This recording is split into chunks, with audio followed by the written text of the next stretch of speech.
In this video, I'm going to talk about what is going on in the Florida housing market, since it seems like every single person in the entire world is trying to move here right now.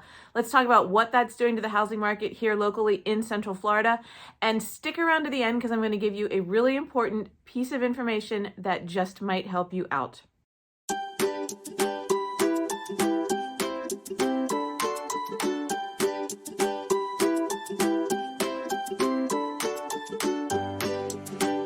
Florida has always been a popular destination. In the past, perhaps, it was more of a snowbird or a retiree destination, but in 2021 and 2022, I've seen a dramatic shift in who my customers are. This year and last year, I'm finding more and more people are moving here earlier in their life, and some of the impetus is getting away from something as much as it is moving to something. Contrast that to previous years when most of my buyers and sellers were people who were already in Florida and looking to change homes, like downsize or move up, etc. Now, whether it's snow, politics, or taxes that is the driving force, more people are seeing Florida as an attractive destination. The reasons are adding up. So we have COVID-related loss of jobs, income, affordable housing, and restrictions in other cities that are now brand new reasons that we've never seen before for people moving to Florida. And whatever you think of Florida's politics, whether you're a fan or not, it has been a draw for many people. I've had buyers in the past year citing that they wanted to get their kids into Florida schools because their schools were still closed while Florida's were open. So while Florida was always a strong destination just for the sunshine, it's become even stronger in the past year.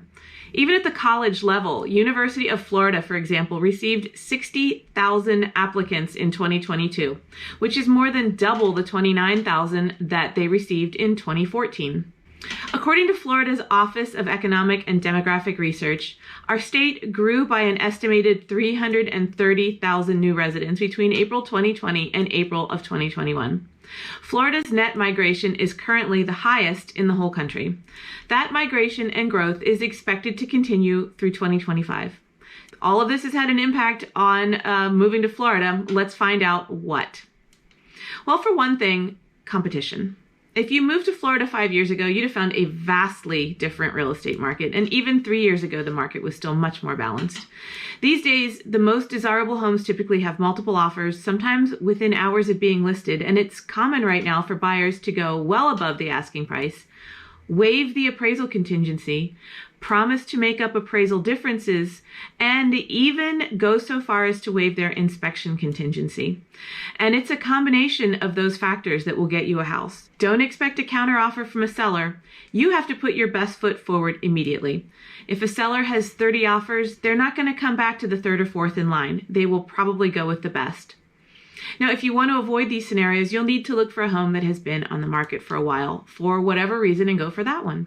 Start looking a little bit earlier than you think you need to, especially if you are on a deadline or a time crunch to move here, and be prepared to write several offers. It's best not to get your hopes up on one house. VA and FHA buyers especially are finding it difficult to be competitive, as they typically, although not always, have less cash to put down. Florida's increased popularity has also helped to boost home prices.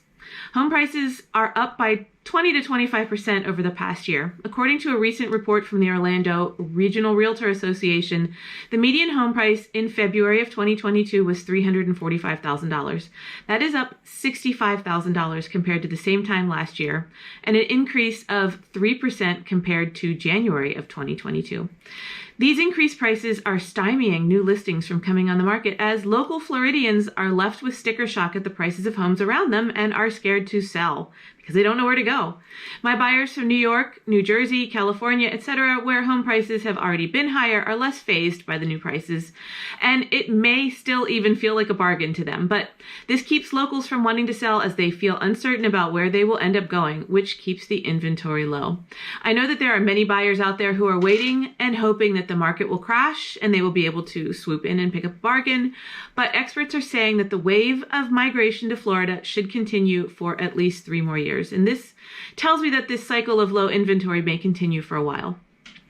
Also, the new prices make it feel like property taxes have increased, but millage rates really haven't. What is being perceived as higher taxes is really a response to the raised property values. Those people who have lived in their home for a long time here in Florida and have a homestead exemption are protected from their taxes going up dramatically. That's the Save Our Homes program. However, when a home sells, it triggers a new taxable appraised value, making taxes go up sometimes by 3 or 4 times. Still, for many of our new Florida residents, the property taxes seem like nothing compared to what they were paying. Many of this year's out-of-state buyers, for me at least, have been really interested in purchasing new construction, so let's talk about that for a bit. With plenty of new construction cropping up all over Central Florida, it seems like this would be a perfect alternative to avoid getting into those bidding wars. Only the demand has been so strong even for new construction, and coupled with supply issues still lingering from factory closures during quarantine, we have bidding wars in some cases, even in new construction. Let's take D.R. Horton as an example. That's a national home builder that is widely popular here in Central Florida. Their model up until recently was to release a few homes on a Wednesday and take offers up until Sunday. In their Waterley community here in Central Florida, which is really their most high-end community in the area, they were getting offers as high as $75,000 over the asking price. At this exact moment, D.R. Horton has somewhat changed their time frame for release, and so right now there's actually very little for sale from D.R. Horton. Most other builders aren't really following that model, but most have a waiting list for lot releases with just maybe 1, 2, or 3 lots being released per month and a waiting list of potentially dozens of buyers. Each builder has their own way of working, but gone are the days when you would walk into the sales office, choose your lot, and write a deposit check. For the most part, you'll find yourself on a list, waiting for a call that you're next in line for a lot, and then oftentimes it's a sort of take it or leave it scenario, as there isn't much by way of choice. Having said all of this, here is my most important nugget of information that I want you to consider. Real estate is hyper local. And what I mean by that is if you can be flexible, there are always pockets and neighborhoods and segments, even entire counties where homes just don't sell quite as quickly. Some, yes, maybe less desirable areas, but some of that may not matter so much to you. In a market like this, you kind of have to reevaluate what's important to you, I think. So, for example, if you're an empty nester, perhaps you can tolerate living in a less than desirable school district area. If you're working from home, maybe you don't have to be 20 minutes to downtown Orlando and can consider a sleepier, slower moving suburb.